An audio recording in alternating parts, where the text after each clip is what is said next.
Here's a little bit of a peek behind the Iron Curtain because I am uploading this video right here, waiting for the checks to complete. They have just completed. Okay, publish! It is 9:29 a.m. in the morning, and this video is officially there.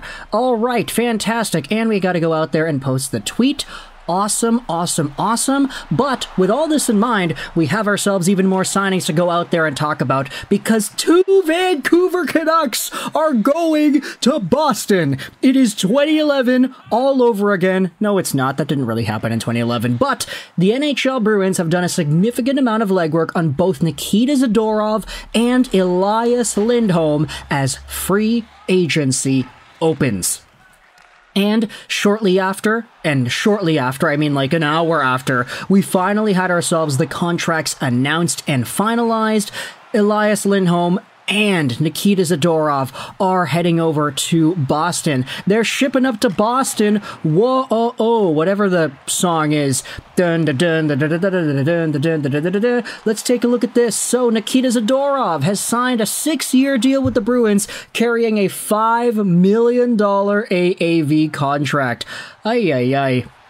5 million bucks a year for 6 years. You know what? I will say, a lot of people are asking, like, didn't the Canucks offer him that? They offered him 5 by 5. 6 years is a lot of money for Nikita Zadorov. For Big Z, he expressed confidence in himself that he's going to be able to play till he's 34, 35 years old. So with that in mind, it makes sense that he signed a 6-year deal with Boston.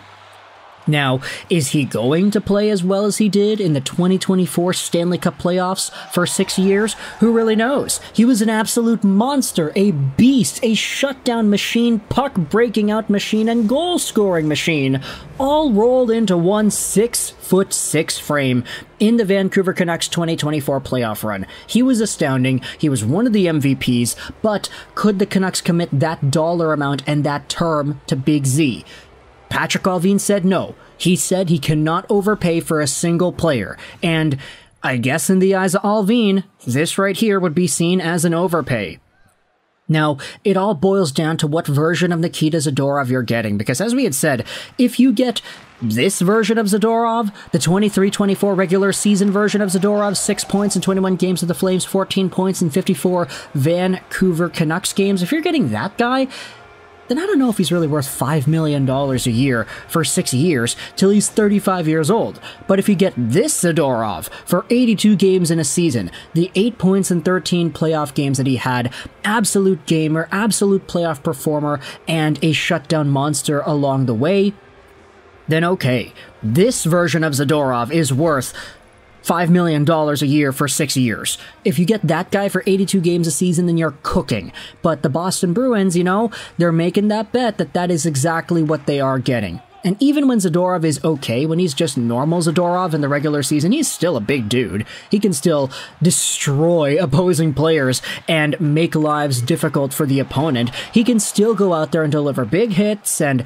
make some big plays once in a while. He may not be scoring as many goals as he did. I mean, let's do 4 divided by 13. That's the amount of goal production that he was putting up there in the playoffs. Multiply that out by 82.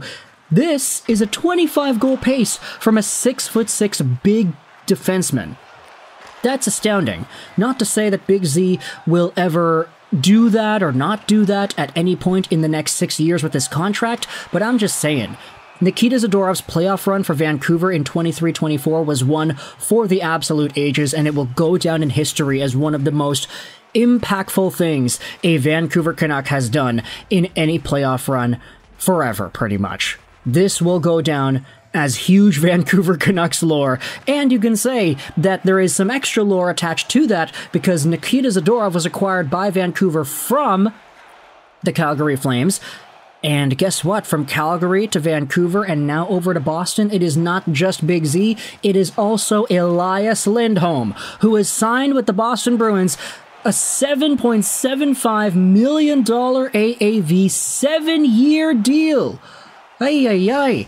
What happened in Vancouver that this guy didn't want to take a $7 million AAV deal with the Canucks? He was really betting on that extra 7.5? Come on, man. Like, I'm not even so cheesed that Elias Lindholm signed a bad contract or that the Bruins are overpaying for this guy or something. Like, better bookmark Lindholm's buyout page in 2020 whatever. Sorry, we can't do that anymore. Cap Friendly doesn't exist. But Elias Lindholm reportedly rejected a 7.7, or excuse me, a 7x7 with the Vancouver Canucks. He signs a 7x7.75 instead with Boston? Are you kidding me? This guy did not take the discount to stay in Vancouver, and $775,000 is the amount of money that gets it done? What happened with the Canucks that said that this guy did not want to go out there and take a 7x7? Not only do I feel kind of like, okay, yeah, the Bruins overpaid, I feel kind of insulted right now as a Vancouver Canucks fan. This guy really was penny pinching that hard that he wanted so much more on a 7.77 instead of 7x7. I'm saying way too many sevens. Either way, all I'm trying to say is 7x7, the Canucks offer, is super close to 7.75. So why did he go out there and reject the Canucks' initial offer when they really were just so close within each other? I mean, that's an extra $7 million minus a little bit dollar amount that the Canucks were giving him. So for Elias Lindholm, I mean, I guess he really just wanted all the dollars that he could have gotten. Now, at 29 years old, he'll be making this amount of money till he's 36, 6 feet, 194 right-handed center. He is now the Boston Bruins' first-line center.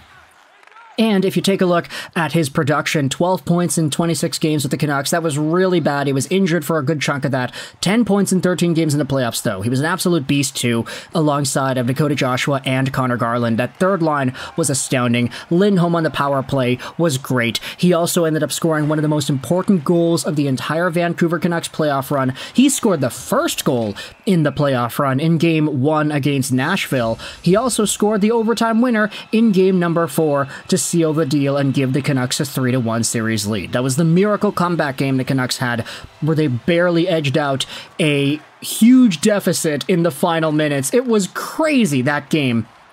And Lindholm played the most important part of it all, winning it for Vancouver. But now, after rejecting a $49 million contract with the Canucks, he is signing what is a, let's do the math on that, 7 times 7.75, a $54.25 million contract with the Bruins. This guy rejected $5 million fewer with Vancouver.